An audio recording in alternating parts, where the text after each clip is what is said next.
ACN news में आपका स्वागत है। मैं हूं गणेश अग्रवाल और आप देख रहे हैं दमोह जिले की खबरें। दमोह कलेक्टर के द्वारा प्राइवेट विद्यालयों के प्राचार्यों संचालकों की एक ट्रेनिंग का आयोजन किया गया, जिसमें कलेक्टर सुधीर कुमार कोचर ने जिले के नागरिकों से कहा 15 अक्टूबर 2024 को निजी विद्यालयों के लिए विस्तृत दिशा निर्देश जारी किए गए थे।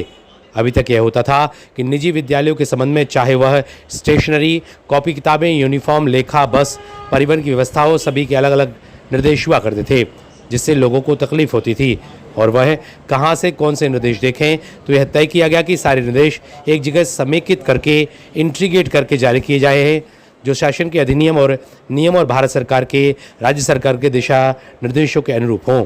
इसको लेकर के ट्रेनिंग का आयोजन किया गया और इस ट्रेनिंग के तहत विभिन्न तरह के दिशा निर्देश दिए गए, जिसमें दमोह के जिला शिक्षा अधिकारी एस के नेमा, डीपीसी सहित अन्य अधिकारियों की भी मौजूदगी रही।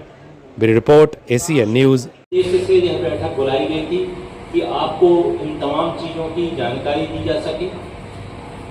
यह आवश्यक है कि ये जो सर्कुलर निकला है इसको आप अपने यहाँ पर प्रिंट निकाल लें और इसको विद्यालय में रख लें, और विद्यालय का रखना ही नहीं, उसका इम्प्लीमेंटेशन भी करें। इस सर्कुलर में जो है मुख्य रूप से जो फीस नियमन अधिनियम है, आरटी अधिनियम है और मान्यता से संबंधित अधिनियम है, उनसे संबंधित जो जानकारियां हैं जो क्लिष्ट भाषा में रहती हैं, विभिन्न विधिक नियमों और अधिनियमों के और धाराओं के संबंध में रहती हैं, उनके स्थान पर सरलीकरण किया गया है और आपसे यह चाहा गया है इसका अक्षर से पालन किया जाए।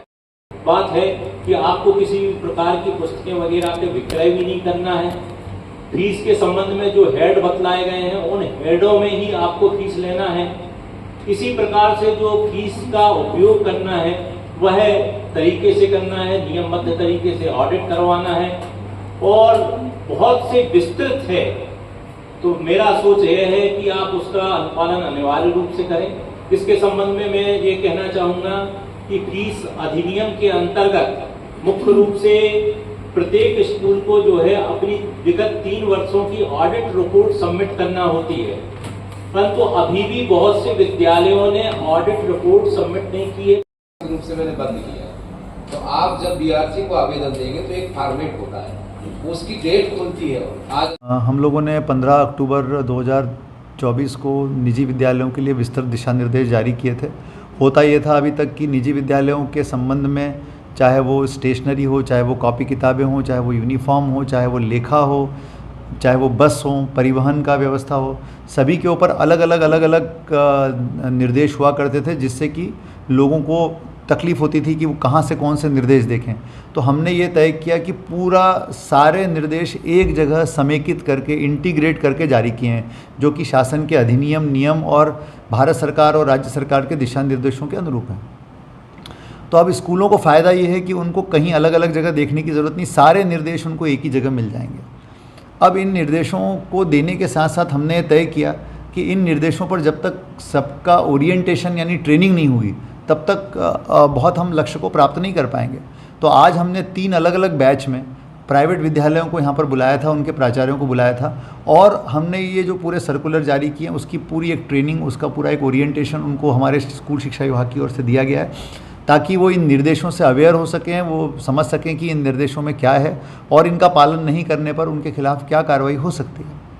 तो ये हमने बताया है और इसमें कुछ महत्वपूर्ण चीज़ें हैं जिन पर मैंने उनके साथ चर्चा में प्रकाश डाला है। वो उसमें से पहला है कि ऐसे स्कूल जहाँ पर बच्चों का 1000 से अधिक बच्चों का एडमिशन है, उन स्कूलों में अगले शैक्षणिक सत्र से पूरी एडमिशन प्रक्रिया KG 1 से लेकर के 12वीं तक की एडमिशन की प्रक्रिया पूरी तरह से ऑनलाइन होगी। इस प्रक्रिया में प्रवेश फॉर्म भरने से लेकर के और फीस जमा करने तक की सारी व्यवस्था ऑनलाइन होगी। किसी अभिभावक को स्कूल में जाने की ज़रूरत नहीं होगी, स्कूल में फॉर्म के लिए चक्कर लगाने की ज़रूरत नहीं होगी और किसी के आगे गिड़गिड़ाने की ज़रूरत नहीं होगी। सब कुछ ऑनलाइन होगा, सिलेक्शन से लेकर के और फॉर्म भरने से लेकर के फ़ीस भरने तक। तो फॉर्म भरने से लेकर के फ़ीस भरने तक की पूरी व्यवस्था ऑनलाइन करने का एक बड़ा कदम हम लोग यहाँ पर उठाने जा रहे हैं और सभी, मुझे खुशी है कि इन सभी स्कूलों के प्रतिनिधि आज थे और उन्होंने भी इसमें किसी प्रकार का कोई इसमें विरोध नहीं किया है, उन्होंने भी सहमति व्यक्त की है। तो तो मुझे लगता है कि वो एक अच्छा कदम होगा। दूसरा, हम लोगों ने शूज़ के बारे में एक निर्णय इसमें लिया है कि 2 तरह के ही शूज़ होंगे, एक काले रंग के और एक सफ़ेद रंग के। इसके अलावा अलग अलग रंगों के शूज़ उपयोग नहीं किए जाएंगे। तीसरा जो है, पुस्तक मेले के संबंध में हमने पूरी एक स्ट्रेटजी बनाई है कि कैसे पुस्तक मेले अगले साल जनवरी फरवरी से लगेंगे और कैसे लोगों को स्टेशनरी और ये सब चीज़ें डिस्ट्रीब्यूट होंगी। तो इस प्रकार से कई बड़े मुद्दे थे जिन पर आज चर्चा हुई है, सब कुछ बताया गया है। अगली बैठक स्टेशनरी और किताब बेचने वाले, यूनिफॉर्म बेचने वाले जो हमारे व्यापारी बंधु हैं उनके साथ होगी, परिवहनकर्ताओं के साथ बैठक होगी। इस प्रकार से सभी के साथ बैठक करके सबको हम इसमें जागरूक करेंगे और बताया जाएगा उनको कि किस किस तरह की कार्रवाइयाँ हो सकती हैं यदि इनका पालन नहीं किया। तो ये एक कदम है इस दिशा में कि हमारे अगले आने वाले सत्र में विद्यार्थियों को, अभिभावकों को स्कूलों की फ़ीस को लेकर के, कॉपी किताबों को लेकर के किसी प्रकार की दिक्कत ना हो।